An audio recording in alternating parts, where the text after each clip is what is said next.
아, 이다경. 네. 자, 읽어봅시다.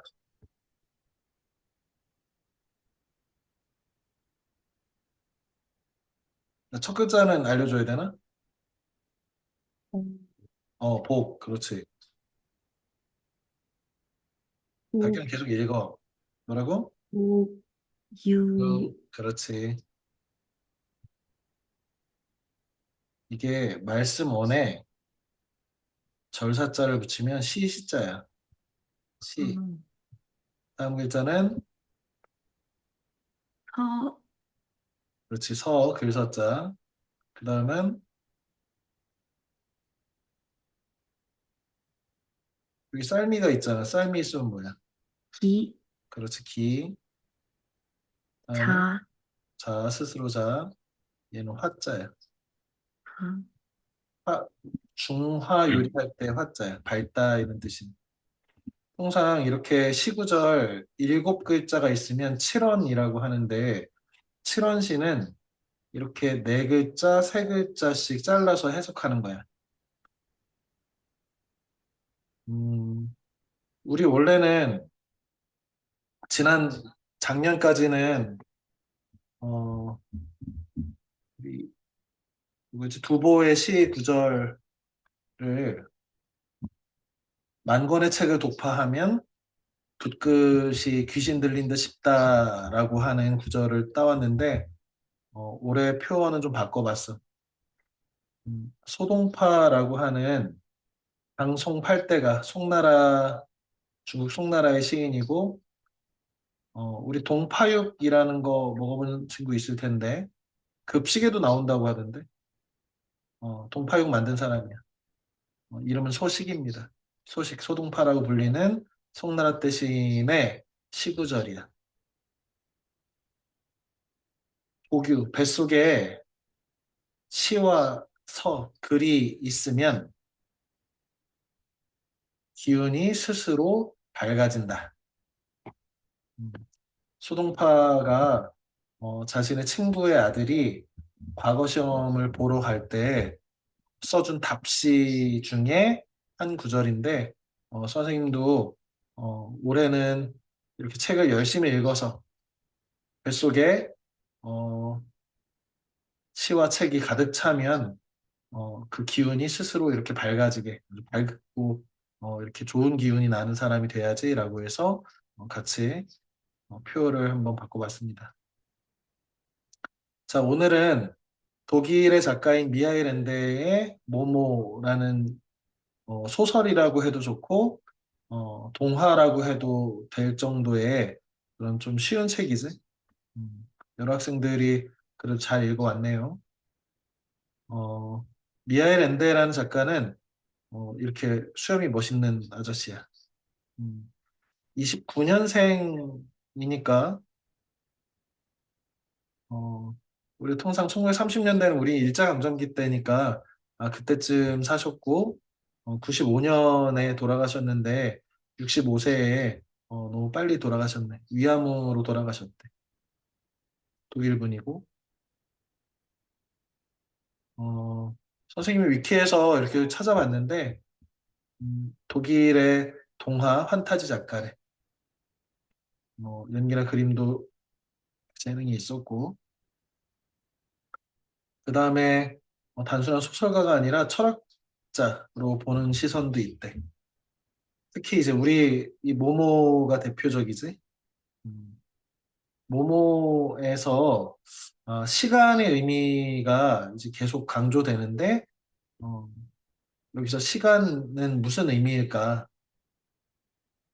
우리 회색 신사가 나오는데 이 장에 회색 신사들이 나타나서 하는 일이 너가 시간을 낭비하지 마.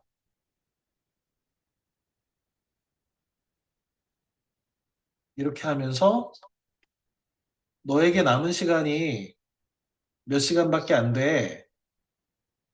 이렇게 얘기를 하잖아. 너 시간을 그렇게 낭비하면 어떡해? 너 노느라 시간 쓰고 친구들하고 얘기하고 친구들하고 한갑게 누워있고 게으름 피우고 하느라고 시간 낭비하면 안 돼. 라고 하는 이런 말을 하는 사람이 지금 반동 인물이잖아. 그지? 회색 신사라고 하는 빌런이지. 어, 어떻게 보면 야, 시간 낭비하지 말고 열심히 공부해야지 놈들아 라고 하는 게 선생님이 맨날 너희들한테 하는 얘기잖아. 야, 좀 더 효율적으로 공부해야지. 이거는 이렇게 이렇게 하면 더 빠르게 할 수 있어. 야, 그렇게 하는 건 너무 돌아가는 거고 효과적이지 않고 합리적이지 않아. 라고 선생님이 맨날 너희들한테 하고 야, 좋은 책을 읽어야지 그런 만화책 같은 거 보면 되겠니? 라든지 너희 게임 하느라고 맨날 시간 낭비하고 유튜브 보고 친구들하고 맨날 놀러 다니라고 그러면 되겠니? 라고 얘기하는 이 선생님 같은 목소리가 이 책의 회색 신사의 목소리고 이 회색 신사가 이 모모라는 소설에서는 빌런이잖아. 악당이잖아. 그러면서 이 시간의 의미는 뭐지? 음, 이런 것들을 좀 생각할 수 있게 만드는 동화를 쓰는 사람이어서 단순히 소설가라기보다는 철학자의 냄새가 난다라고 얘기하는 사람들이 많다는 겁니다. 음, 선생님이 오늘 모모에 대해서 모모의 줄거리나 이런 얘기들에 대해서는 별로 할 생각이 없고 왜 그러냐면 너희가 어쨌든 이 책을 끝까지 다 읽고 나서 이 책에 대해서 이렇게 이야기를 나누는 것이 더 맞다고 생각해서 오늘은 선생님이 생각할 때 이 소설을 정말 잘 이해하기 위해서 우리가 사전에 좀 알아야 되는 배경 지식들 있잖아. 그 배경 지식들 몇 가지를 설명을 할 생각입니다. 이 배경 지식들은 현재 우리 사회, 우리의 삶을 이렇게 구성하는 굉장히 중요한 요소들이고 해서 어, 가르쳐 보겠습니다. 자, 일단은 음, 테일러리즘이라고 하는 말을 가르칠 생각이야. 자, 테일러리즘 할 때 이렇게 뒤에 이즘이 붙으면 무슨 무슨 주의란 뜻이지. 우리 뭐 꼬뮤니즘이라든지 뭐 리얼리즘이라든지 뭔가 어떤 주의, 어떤 이념이나 또는 사상 같은 것에 붙이는 게 이즘이잖아. 전미사로. 자, 그런데 테일러리즘이야. 테일러리즘은 요 아저씨 이름이 바로 프리드리 테일러라는 사람이야. 음,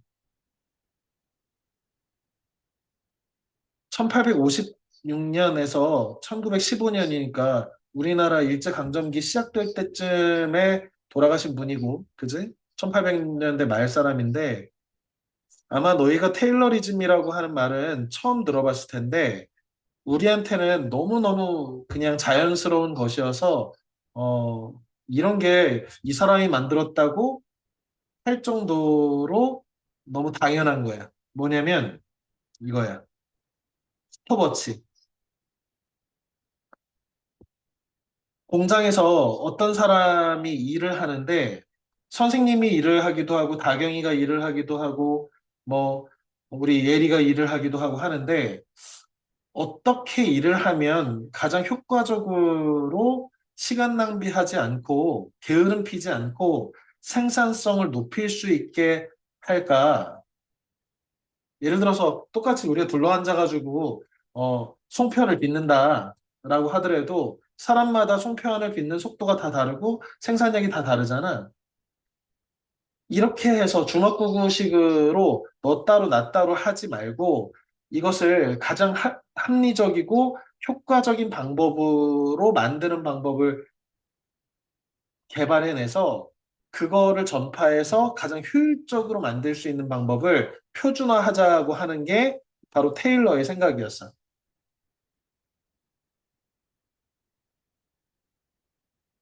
어떻게 하는 거냐면 시간 재는 거예요. 예를 들어서 선생님이 조그만 그 개집을 만든다, 강아지 집을 만든다라고 하면 판자 자르는 거, 한자를 이렇게 톱질러 자르는데 5시간 뭐 이렇게. 그 다음에 못질하는데 몇 시간. 그래서 계집 하나는 총 3시간이면 한 사람당 3시간이면 만들 수 있다. 이런 식으로 해놓고서 1시간보다 빨리 만드는 사람은 더 잘하는 거고 1시간보다 늦게 만드는 사람한테는 너 왜 이렇게 게으른 피니? 너 빨리빨리 만들어야지. 너가 못하는 것은 네 동작이 지금 이런 불필요한 동작들이 있고 중간에 만들다가 나가서 담배 한 대 피고 들어오고 뭐 아니면은 너가 뭐 이런 거 열심히 안 하려고 하고 해서 그래. 이런 식으로 해서 노동자 한 사람 한 사람들을 행동을 표준화해가지고 스톱워치로 정해가지고 적어가지고 최대한의 효과를 내게 하는 거지. 다시 말하면 시간이라고 하는 개념을 공장에다가 공장의 노동자에게다가 적용하기 시작한 최초의 사람이기 때문에 이런 식으로 어떤 일을 시간을 재가지고 잘하는지 못하는지 효율적인지 비효율적인지를 스톱워치를 가지고 평가하고 합리적인 어떤 그 생산 방식을 더 합리적으로 만드는 이런 방식, 시간에 의한 시간 통제에 의한 생산 방식 이런 것을 테일러리즘이라고 하는 거예요. 자, 이 사람이 이런 책을 쓴 거야. 프레드릭 테일러가 과학적 관리법이라고 했는데 노동자의 작업량을 구하는 문제는 논쟁이 아니고 과학의 문제래. 이거 해결하면 근무 태만도 사라지고 노동자와 사용자, 사장님하고 일하는 사람과 사장님 사이에 협력도 사회도 평안해진다. 왜 그러냐면 이게 정량화되지 않았기 때문에 그렇다는 거예요. 예를 들어서 형빈아, 네, 형빈이가 네, 커피숍에서 네. 커피를 만드는 알바를 할 거야? 그런데 알바비를 시간당 얼마 받으면 돼? 못해도 최저시급은 받아야 되지 않을까요? 못해도 최저시급 얼마예요, 요즘? 만 30 몇 원 했던 것 같은데, 그렇지. 한 10,000원 정도 하잖아. 예, 그러면 너는 커피를 잘 만드는 사람일 수도 있고 못 만드는 사람일 수도 있잖아. 예. 그런데 잘 만드는 사람도 10,000원 주고 못 만드는 사람도 10,000원 주면 그 10,000원의 값이 노동자들마다 어떤 사람한테는 후하게 주고 어떤 사람한테는 야박하게 주는 거 아닐까? 근데 저는 그게 더 맞다고 생각하는 게, 어, 결국 잘하는 사람이 더 많이 받는 거는, 응, 잘한다고만 더 주는 것도 아니고, 잘하면 뭐가 더, 일이 더 많이 오기 때문에, 응, 그쪽에서 돈을 더 많이 받는 거는 응. 맞다고 생각하는 것 같아요. 무슨 소리야? 아니, 그냥 맞다고 생각하는 것 같아요, 쌤. 알겠어. 자, 뭔 얘기는 잘 모르겠지만 이 선생님이 문제 제기한 건 뭐냐면 어떤 사람의 한 시간의 노동 가치를 얼마로 정하는 문제는 쉽지 않다는 얘기를 하고 싶은 거야, 형빈아. 아, 네. 응. 왜 그러냐면 잘하는 사람, 못하는 사람이 다 다르고, 그지? 그 사람이 음, 얼마만큼의 이 사장님의 돈 버는데 이렇게 도움을 주고 있는지를 이게 파악하기가 굉장히 어렵거든. 그렇잖아요. 예를 들어 예, 삼성전자에 아마 선생님이 알고 있는 삼성그룹에 그 근무하는 사람들이 정규직만 한 30만 명 되나? 엄청나게 양이 많은데 그 사람 한 사람 한 사람이 각각 얼마짜리 노동자인지를 네, 정하는 건 굉장히 어렵잖아. 그러면 누군가는 예. 돈을 형빈이 대답 안 해도 돼. 누군가는 더 돈을 달라고 요구하기도 하고 덜 달라고 요구하기도 하고 사장 입장에서는 이거 도대체 얼마를 투입해야 되지? 노동자한테는 얼마를 줘야 되지? 이런 것들을 계산할 수가 없잖아. 그런 것을 과학적으로 수치화할 수 있다라고 생각하는 책이 바로 이 테일러의 과학적 관리법이라는 책이에요. 그래서 사람들의 노동을 시간 단위로 나눠가지고 어떤 물건을 만드는 데는 몇 시간이 든다. 이런 식으로 해서 시간을 기준으로 생산성의 단위를 만들고 그 생산성의 단위를 바탕으로 임금도 책정하고 효율성도 측정하고 이렇게 하겠다는 거예요. 어떻게 보면 굉장히 과학적이고 합리적인 방식인데 문제는 이렇게 하다 보면 사람들이 평상시에 나의 리듬대로 사는 것이 아니라 주어진 내가 자연에서 주어진 해가 뜨면 우리 이 테일러의 이런 방식 이전에는 우리 농부를 생각해 보자.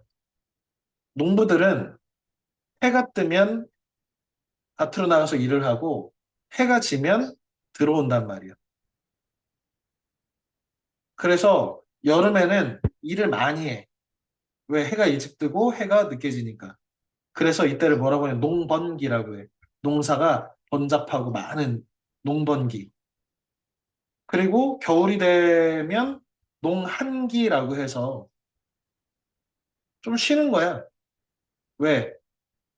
내가 일할 것도 없고 해도 짧고 그러니까 활동할 시간이 적지. 그러면 이 농부가 일하는 패턴은 해가 뜨고 해가 지는 이 자연의 시간을 따르는 거지. 그런데 우리 뭐 요즘 이제 학교 다니는 거 생각해 보면 요즘 9시 등교인가 뭐 그럴 텐데. 그러면 여름에 9시에 등교하는 거는 뭐 화날 때 등교하니까 뭐 나쁘지 않는데 겨울에 9시에 등교하려면 아직 아침에 막 해도 안 뜨는데 일어나서 막 머리 감아야 되고 춥고 그렇잖아. 그렇다고 뭐 아침 7시까지 어디 가라 그랬는데 아침 7시에 일어나라 그랬는데 아 요즘 해도 안 떴는데 저는 8시에 일어나서 한 10시쯤 학교 갈래요. 이렇게 할 수는 없는 거잖아. 이게 바로 근대라고 하는 우리가 살고 있는 이 현대를 만든 이 모던이라고 하는 근대 시대의 가장 큰 특징이야. 그 전까지를 우리는 전근대라고 하고 근대 이전 사회를 전근대 혹은 중세 사회라고 하는데 이 근대 이전의 사회에서는 사람들의 시간은 이 자연을 기준으로 사는 거예요. 해가 뜨면 일하고 해가 지면 집에 가서 잔다. 그러면 겨울에는 길게 자고 왜 깜깜하니까. 그리고 여름에는 많이 일한다. 해가 뜨지 않으면 아직은 일할 시간이 아니네. 이렇게 한단 말이에요. 그래서 우리 그런 얘기 들어본 적 있을 텐데 코리언 타임. 한국 사람들 약속 시간 안 지켜. 이 한국 사람들 시간은 명확하지 않고 약속 시간 안 지켜라고 하는 말을 누가 만들어냈냐면 일본 애들이 만들어냈어.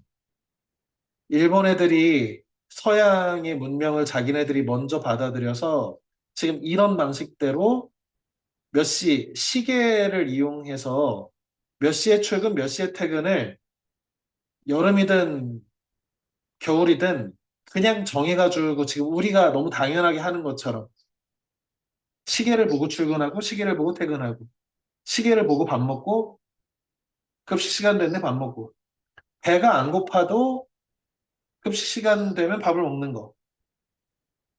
그런데 그 이전에 우리가 일제강점기 전에는 아까 얘기한 대로 근대화가 안 되니까 우리도 자연을 중심으로 농경을 중심으로 해서 아침에 눈이 해가 떠가지고 이렇게 밝아가지고 눈이 떠지면 자연스럽게 일어나서 열심히 일을 하고 해가 지면 깜깜하니까 들어와서 빨리빨리 자는 거란 말이에요.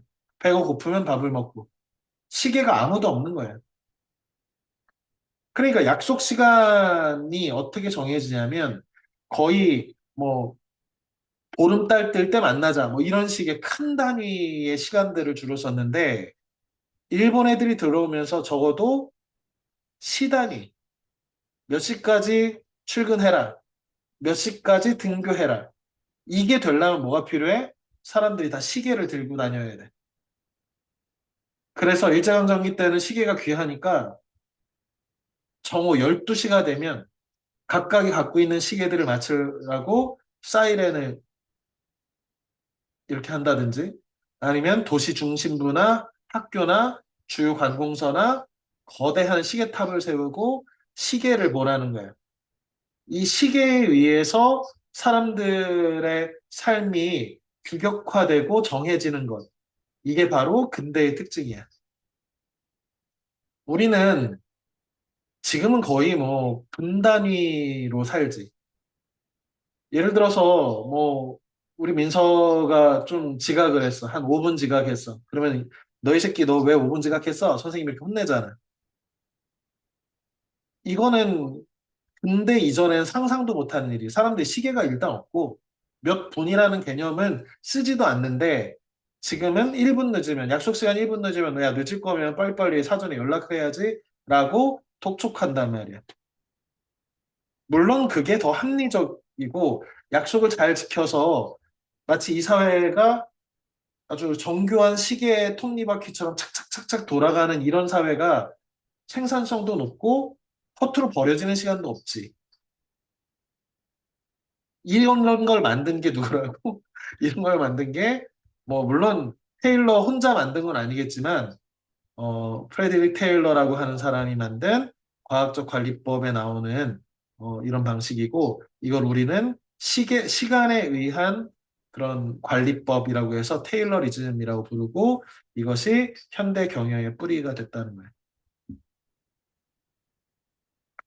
선생님이 길게 설명했는데 테일러리즘 그리고 과학적 시간 관리법이라고 하는 개념이 우리한테 너무 당연하지만 이게 어, 사실은 오래된 것이 아니고 뭐 길게 잡아봐야 100년, 200년 안쪽에 근대 이후에 생겨난 개념이다. 음. 예리야, 청예리 네, 이해가 네, 되나? 이해가 되나? 네. 어렵지 않았나? 조금 어려운데 괜찮아요. 한마디로 얘기하면 예리야,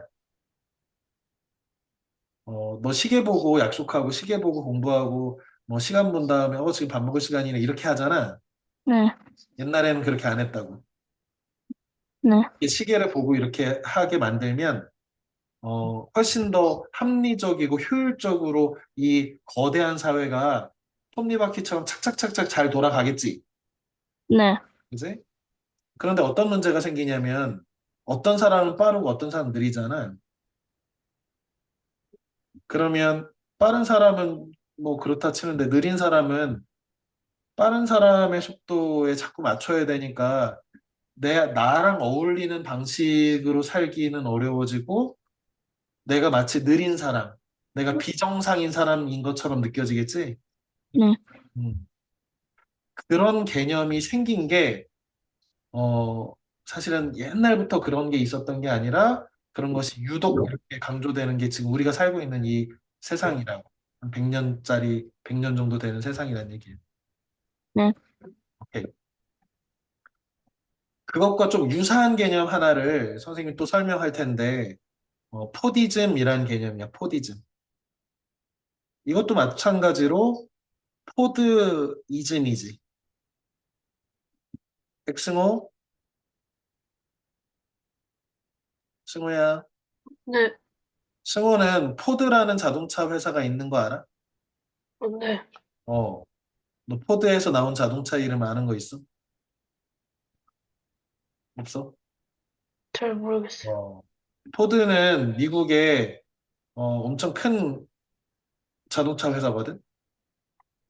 음. 네, 아, 그런데 이 헨리 포드라고 하는 포드사의 사장이 만들어 놓은 이즘이다. 이것도 사상이다. 이념이다. 이런 뜻인데, 어, 승우 대답 안 해도 돼. 자, 보자. 컨베어 벨트 시스템이라는 것을 떠올리면 되는데, 컨베어 벨트가 뭐냐면, 이렇게 작업대를 이렇게 이동시키는 거야. 우리가 그 예를 들어서 선생님이 이게 너희들과 같이 모여서 만두를 만든다고 생각해봐. 그러면 이렇게 둘러 앉아서 만두를 막 만들고 있어. 선생님이 뭐 이렇게 만두를 빚고 뭐 이렇게. 그런데 이런 식으로 각각 만드는 게 아니라 예를 들어서 우리가 만두 공장에서 일한다고 생각하면 이렇게 이동하는 컨베어 벨트라고 하는 거대한 장치 앞에서 첫 번째로 1번 노동자는 만두 피만 빚어. 만두 피만 밀어. 그 다음에 2번 노동자는 만두 피를 동그랗게 찍어가지고 만두 피를 만들어내. 3번 노동자는 만두를 빚어. 4번 노동자는 만두를 가지고 가서 솥에 쪄. 이런 식으로 자기 위치를 바꾸지 않아도 내가 왔다 갔다 하지 않아도 자연스럽게 자기 앞쪽에 뭐가 딱 주어지면 그것만 하면 돼. 그러면 각각의 사람들은 어떻게 되겠어? 생활의 달인이 되겠지. 이런 생산 방식을 포드라는 자동차 회사를 어마어마한 자동차 회사를 만든 헨리 포드라는 사장이 처음으로 자기의 자동차 공장에 적용해서 그 전까지 자동차를 만들어내던 방식하고는 전혀 다른 획기적인 생산, 효율적인 생산을 한 거예요. 고도로 분업화되는 거죠. 음.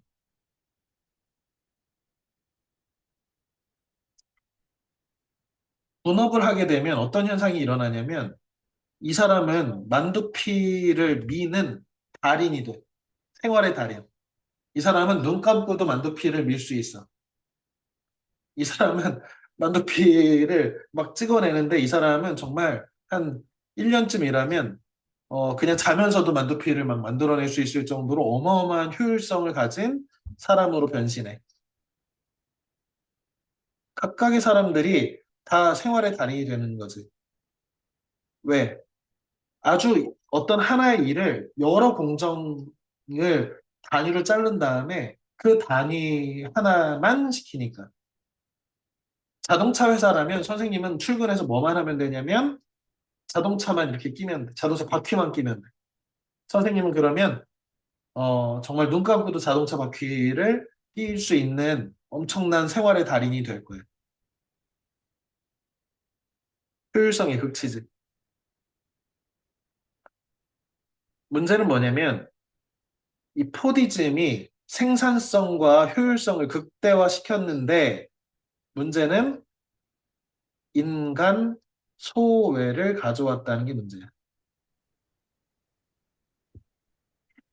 소외라고 하는 것은 원래는 인간이 만든 게 인간을 지배할 때 쓰는 말이야. 포이어바흐라고 하는 철학자가 만든 개념인데 어, 인간이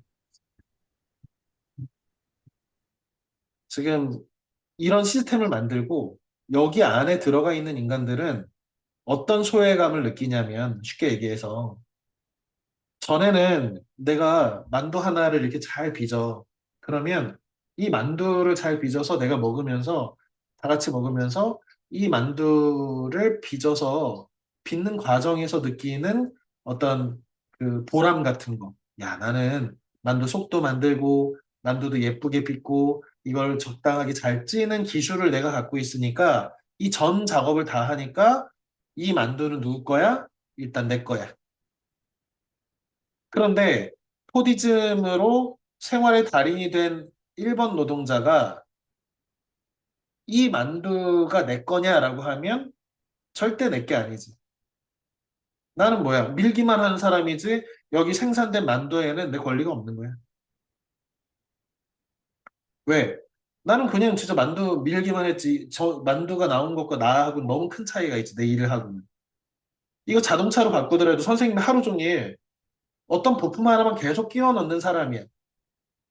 예를 들어 선생님이 벤츠에서 일하는 사람이라 하루 종일 이것만 하고 있어. 물론 열심히 했고 많이 했지만 벤츠 자동차 하나가 나왔을 때 이게 내 거라고 할 수 없잖아. 근데 그 이전에 이런 포디즘이나 아까 얘기한 테일러리즘이나 이런 합리적이고 효율적인 과학적인 이런 생산 방식의 효율성이 극대화 이전에는 이런 생산성은 당연히 있을 수도 없지만 뭐는 있냐면 그 어떤 사람이 자신의 노동력을 투입해서 만든 노동 산물이 온전히 그 사람 것이고 예를 들어 내가 도자기 만드는 도공이라고 생각하면 도자기를 진흙을 빚어가지고 이렇게 도자기를 빚고 거기에 그림을 그리고 붓고 다시 유약을 바르고 뭐 어떻게 해가지고 이렇게 만들면 어쨌든 이건 내 온 노동력이 다 투입해서 내가 만들어낸 것이니까 이것은 일단 내 거야. 그냥 내 마음에 안 들면 내가 이렇게 부실 수도 있어. 깨뜨려 도공처럼. 아니면 이거 내 거야. 온전히 내 거예요. 왜? 내가 만들었습니다.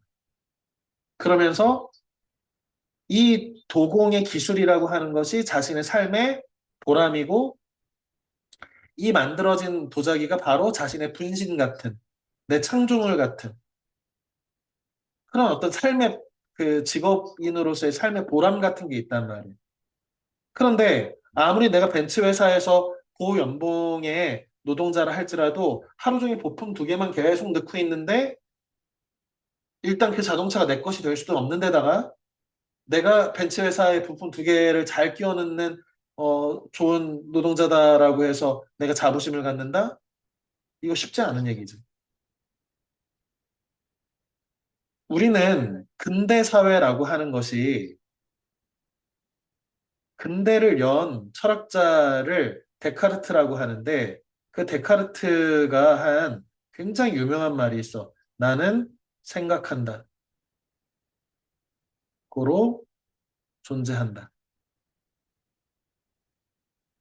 내가 생각한다. 코기토라고 하는데 내가 생각한다는 것, 다시 말하면 나의 이성을 중심으로 나의 존재를 설명할 수 있고 확장시켜서 세계를 설명할 수 있다. 이게 뭐냐면 이성 중심주의야. 그래서 그냥 근대는 어떤 사회냐라고 하면 이성 중심주의 사회다라고 생각하면 되는데 이성 중심주의를 뭐라고 하냐면 합리주의라고 하는 거예요. 이성에 부합한다. 합리. 이성에 부합하게 하는 주의다. 자, 그럼 이성은 뭐냐? 쉽게 얘기하면 수학을 쓰는 거야. 이성은 수학을 쓰는 거야. 우리가 너희들 좋은 대학 가려면 수학 공부 열심히 해야 된다 이런 얘기를 하는 게 왜 그러냐면 우리가 살고 있는 이 현대 사회도 근대 사회 이후에 우리가 이 세계를 살고 있으니까 수학이 이 논리적이고 합리적이고 최대의 효율성을 뽑아내는 이런 공정들을 만들고 어떻게 하면 불필요한 것들을 제거할까? 어떻게 하면 사람의 행동 하나하나를 과학적으로 측정해서 시간 단위로 쪼개가지고 이 사람의 일을 어떻게 하면 좀 더 효율적으로 만들까? 이게 바로 합리주의, 이성중심주의, 효율성의 극대화 이런 거죠. 그래서 지금처럼 우리가 어마어마한 풍요로운 사회에 살고 있는 거예요. 선생님도 선생님의 그 어떤 그 힐링하는 취미가 있는데 다이소에 가가지고 쇼핑을 하는 거예요. 선생님이 이렇게 다이소 쇼핑을 이렇게 하다 보면 와 진짜 어떻게 이런 물건을 이렇게 싼 가격에 만들 수 있지? 연금술로 만들었나? 마법으로 만들었나? 도대체 이건 어떻게 이런 거를 5천 원에 만들었어? 어떻게 1,000원에 만들었어? 이런 생각이 든단 말이야. 어떻게 만든 거야? 이런 방식으로. 아까 얘기한 테일러리즘. 노동자의 시간을 조각조각 나눠서 어떻게 하면 최대한 뽑아낼 수 있을까? 그 다음에 포디즘. 어떻게 하면 노동을 분업화해서 잘게 잘라서 각각을 다 어떤 정교한 부품처럼 만들어서 생활의 달인을 만들고 또 특징이 뭐냐면 이렇게 쪼개놓으면 A라는 노동자가 문제를 일으키면 A를 부품처럼 빼버리고 그 자리에 이렇게 또 집어넣으면 금방 대체된단 말이에요. 예를 들어서 우리 진시팩토리 학원의 선생님의 수업은 선생님이 아니면 대체되기가 좀 어려워. 왜 그러냐면 선생님이 지지고 볶고 뭐 책도 설명하고 뭐도 하고 뭐도 복잡한 일들을 내가 계획해가지고 이렇게 하니까 내가 없어지면 아마 그 수업을 진행시키기 굉장히 어렵단 말이야. 그런데 거대 기업의 요 한 노동자는 이 사람이 나 일 안 할래요. 월급 더 주세요. 그럼 나가. 그러고서 딴 사람을 집어넣기에 너무 쉬운 방식으로 포디즘 방식으로 돼 있다고. 컨베이어 벨트 시스템을 통해서. 물론 지금은 눈앞에는 우리 앞에는 컨베이어 벨트는 없을지라도 이런 방식으로 사람의 공정들을 노동의 공정을 아주 잘게 나누고 그것을 분업을 시키고 그 분야를 표준화시켜서 그 사람이 꼭 없어도 안 되는 돌아갈 방식, 얘를 딴 사람을 쉽게 부품처럼 대체할 방식을 만들기 때문에 극도의 효율성을 만들어내는 장점이 있지만 그래서 우리가 이렇게 풍요롭고 좋은 사회에 살고 있는 것도 맞지만 한편으로는 노동자 개개인이 일의 보람도 없고 마치 자신이 거대 기계의 부품인 것처럼 느껴지고 내가 회사에 가서 어떤 의미 있는 일을 한다기보다는 돈 벌기 위해서 일을 한다. 삶의 보람이라기보다는 그냥 내가 가가지고 일해주고 돈 받고 그거 가지고 내가 뭔가 한다. 이런 식으로. 뭐 이거를 다른 말로 인간 소외라고 한다.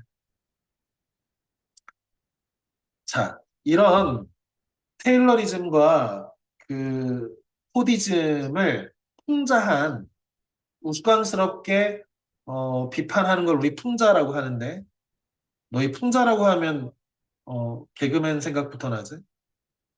풍자라고 하는 건 이때 풍자는 이게 노래하다라는 뜻이고 이 자자가 중요한데 자자는 이게 칼로 찌르는 거야. 찌를 자자야.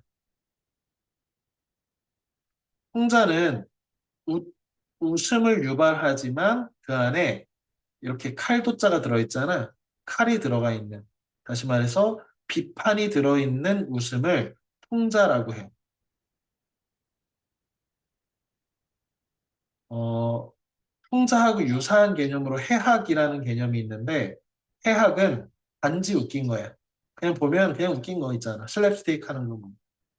그런데 어떻게 웃긴데 그 안에 뭔가 언중유골, 말 속에 뼈가 담겨 있듯이 뭔가 좀 찔러, 비판이 있어.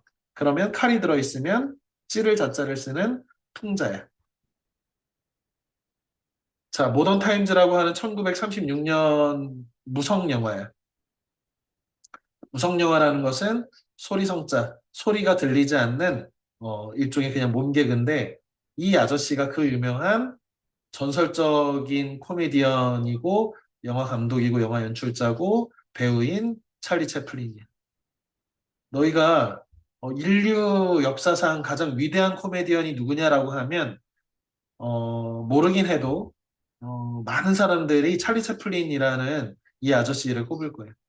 찰리 채플린의 모던 타임즈, 근대 시대, 아까 얘기한 나는 생각한다 고로 존재한다의 정신, 이성 중심으로 합리성과 효율성을 극대화해서 이 사회가 마치 거대한 기계처럼 쉴 틈 없이 돌아가면서도 비효율 없이 버려지는 시간 없이 잘 돌아가게 만드는 이런 방식을 풍자한 모던 타임즈라는 영화인데 기회가 되면 유튜브에 되게 유명한 장면들은 이렇게 짤로 올라가 있으니까 유튜브에 모던 타임즈는 꼭 한 번씩 찾아보기 바랍니다.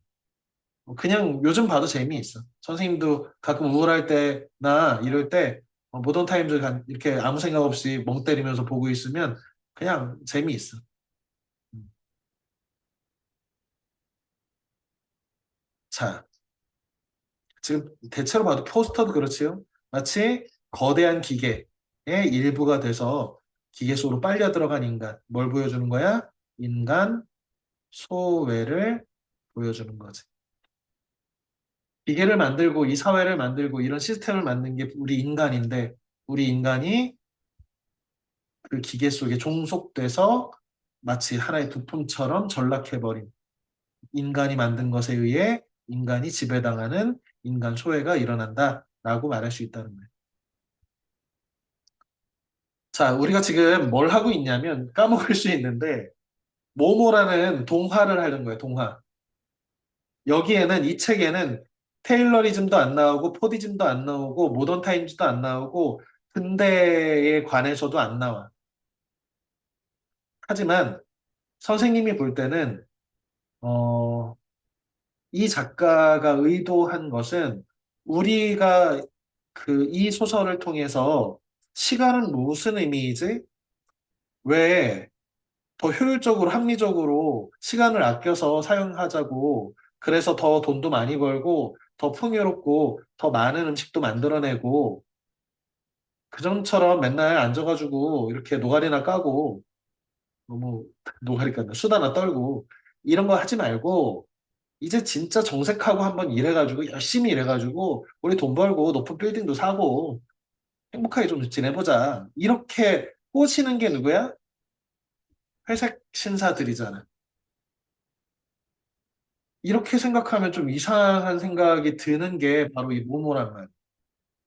여태까지 선생님도 선생님 제자들한테 야 80분 안에 이 비문학 다 풀고 문학 다 풀려면 여기서 시간 더 줄여야 돼. 너 그렇게 한가하게 풀고 있다가는 문제 다 안에 못 들어가. 3등급 안에 못 들어가.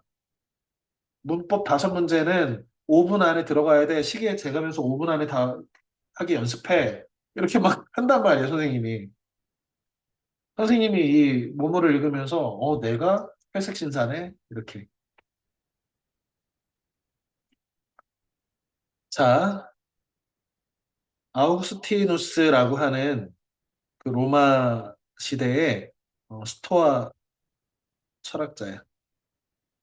로마 시대의 대표적인 철학이 스토아 철학인데 스토아 철학이라고 하면 키케로, 뭐 아우구스티누스, 뭐 이런 사람들이 대표인데 이 모모를 읽으면서 선생님 계속해서 이 생각이 들었어.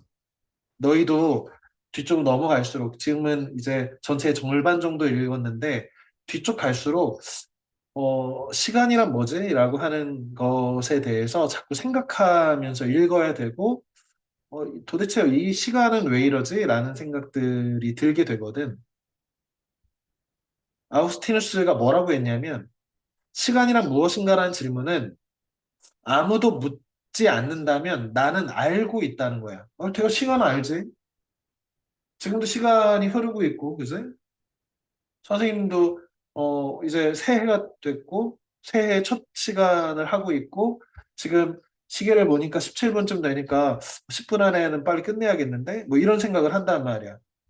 누군가 나한테 시간이 뭐예요? 라고 질문하기 전까지는 나 역시도 시간에 대해서 우리 모르는 사람 없잖아. 그러나 묻는 자에게 설명하려면 나는 모르게 된다. 밑에는 이제 라틴어로 써 있는데 막상 시간에 대해서 정의하거나 시간에 대해서 설명하고자 하면 다들 입이 막힌다는 거예요. 시간이 뭐지? 이렇게. 시간은 시계인가? 그럼 시계가 없으면 시간은 안 흐르나? 우리 뭐 아인슈타인의 특수상대성 이론이라든지 일반상대성 이론이라든지 이렇게 가면 시간이라는 게 중력이 높은 곳에서는 시간이 천천히 흐른다든지 아니면 빠르게 이동하는 물체, 가속하는 물체는 시간이 천천히 흐른다든지 상대적으로. 그럼 시간은 뭐지? 도대체? 막 이렇게 된단 말이지. 아니면 시간을 아낀다는 건 뭐지? 이런 문제. 이 모모의 가장 그 중요한 것이 이 시간이란 개념인데 모모가 얘기하는 시간과 회색 신사들이 얘기하는 시간이 전혀 다른 얘기를 하고 있다. 같은 시간이라고 하는 단어를 사용하고 있지만 사실은 전혀 다른 얘기들을 둘이 하고 있다는 것이 느껴진다면 이 소설을 끝까지 읽으면서 도움이 될 수 있을 거야. 그것과 유사한 얘기 하나를 선생님이 이렇게 일화를 소개하고 오늘 수업을 마칠까 합니다. 음, 우리 올해 그 하이니 벨이라고 하는 노벨상을 탄 독일 작가인데 어, 카탈리나 블룸의 잃어버린 명예라는 책을 우리가 어, 다음 달인가 다다음 달인가 한번 같이 이 시간에 할 텐데 이 하이니 벨이라는 사람이 만든 노동윤리 저하에 관한 일화래. 부자와 어부. 어느 작은 바닷가 마을의 한 어부가 배 안에서 낮잠을 자고 있었습니다. 마침 그곳을 지나던 부유한 사업가가 어부에게 물었어. 아니, 왜 고기 잡으러 나가지 않고 자고 있어? 오늘 먹을 만큼은 충분히 잡았거든요. 아니, 시간이 남는데 더 잡아서 돈 벌지 그럼. 그럼 더 큰 배 살 수 있을 텐데. 더 큰 배 사서 뭐 하게요? 아니, 그럼 사람 더 고용해서 더 많은 고기를 잡고 나중에 수산물 가공 공장도 차리고 대기업에 나라서 엄청난 부자가 될 거야. 그렇지? 야, 이렇게 놀지 말고 열심히 일해가지고 배도 사고 사람들 고용해서 부자 돼. 그렇지? 그 다음엔요. 아니, 돈 벌어서 이렇게 한적한 마을 바닷가 마을에 집 짓고 늦잠도 자고 낮엔 낚시도 좀 하고 저녁엔 친구들과 포도도 마시고 여유롭게 시간을 보내요. 그지? 선생님이 오늘 어, 그 선생님 그 막내 그 졸업식에 갔는데 친구들의 장래 희망 중에 인상 깊은 게 있었어. 뭐냐면 돈 많은 백수.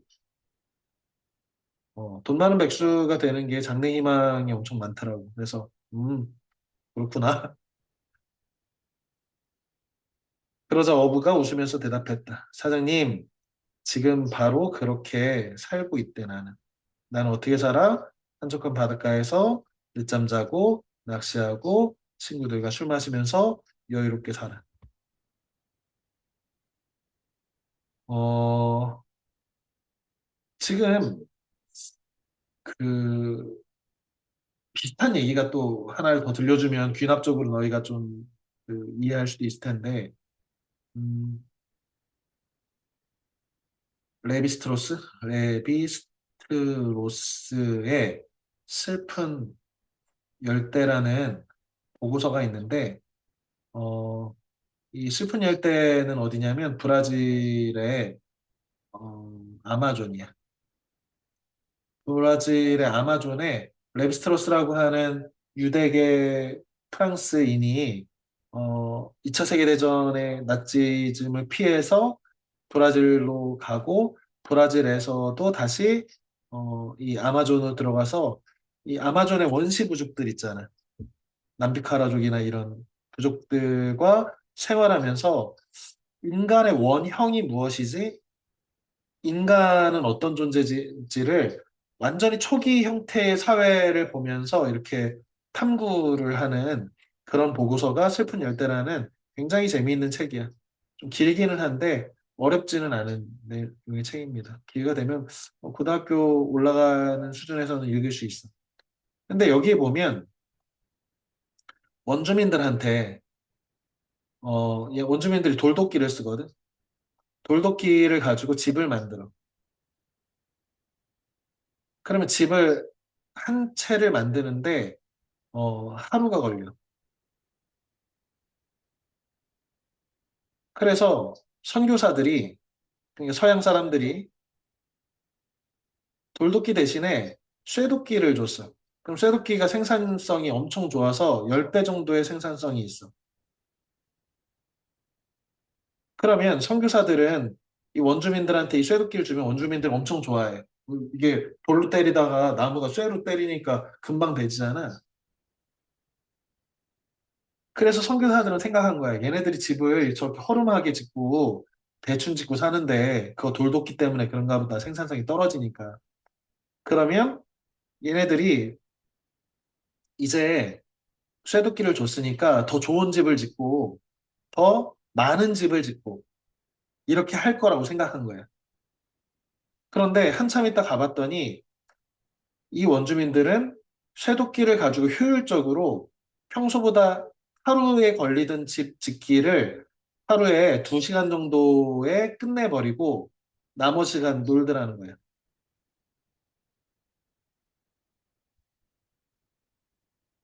이게 지금 이 그 시간과 관련된 모모하고 회색 신사의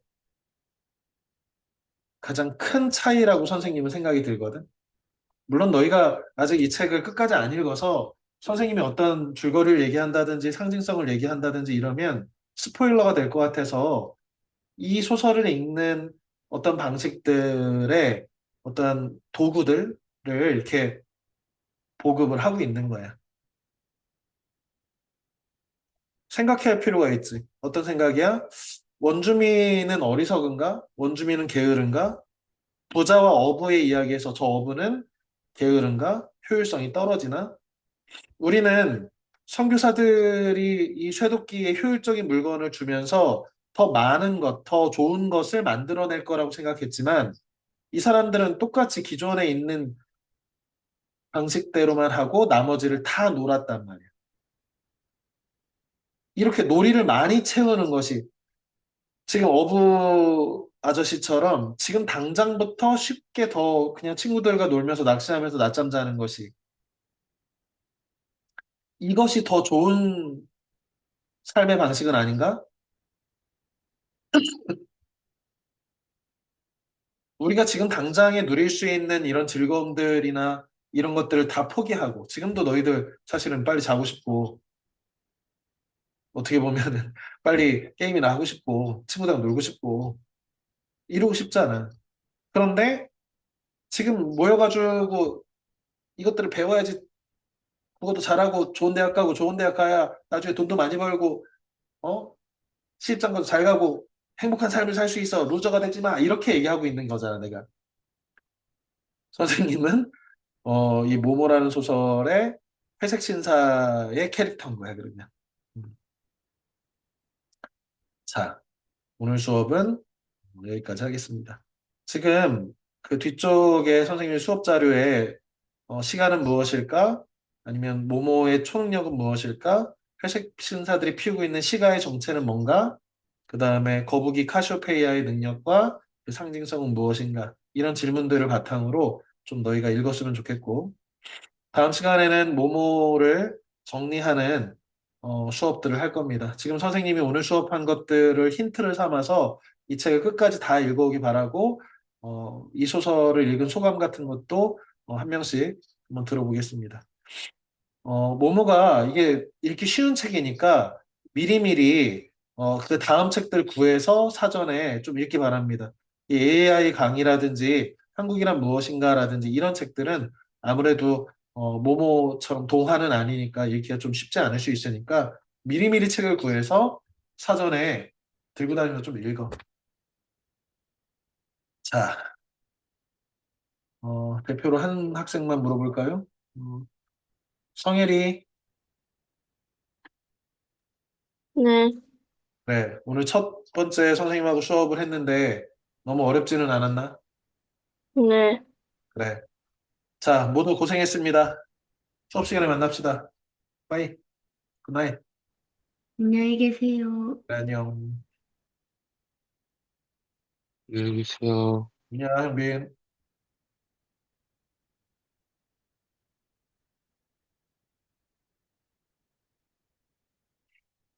나가도 됩니다.